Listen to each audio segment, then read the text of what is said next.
Hi everyone, and welcome to week 5. This week we have an individual assignment that is due as well as a group assignment.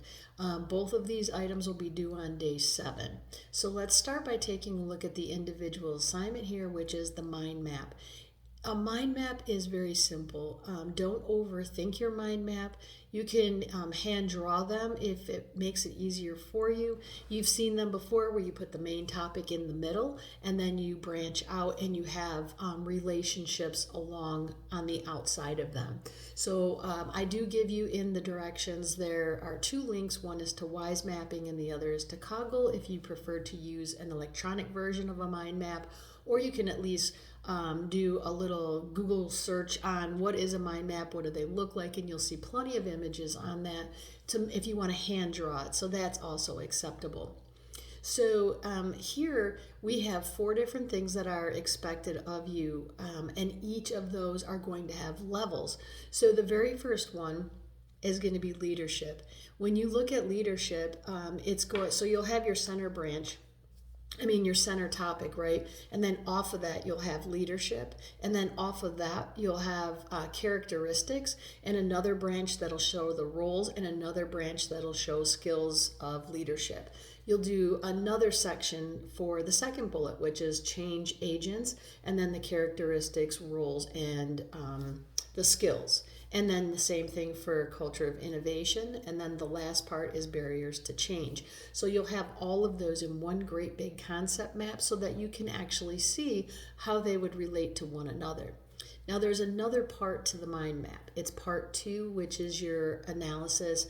You're going to write a research paper because the information that you put on the concept map came from somewhere. This is a research class, right? So you're going to have to do research to come up with what are the skills, what are the change agents and all that sort of thing. So in the mind map part 2, the analysis research paper, this is where you're going to use in-text citations and referencing to refer back to your mind map as you discuss it. In part 1, the very first bullet point, it says, explain the structure of your mind map and how the branches correlate to the relationship between the concepts listed above. So what I'm looking for here is very specific. I'm looking for you to talk about leadership, the roles, the skills, the characteristics, as well as change agents and all of those parts, and then culture of innovation and all of those parts, and then barriers to change and their parts. And I want you to talk about the relationships. And I want you to use in-text citations to show where your information came from and reference that as well.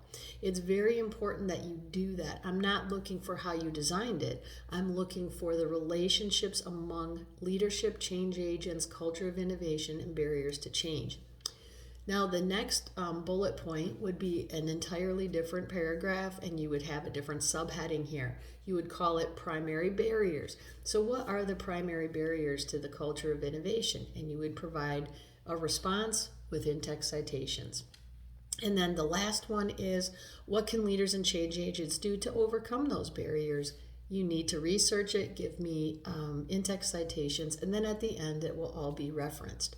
You're going to note that on the rubric for this, you're going to get 25 points if you have several levels. It says right in there, with many levels, to show excellent depth of your thought and research. Then the next part is for 5 points. Do you have an introduction to your research paper and a conclusion paragraph to your research paper? And then 20 points, the primary barriers to creating culture of innovation.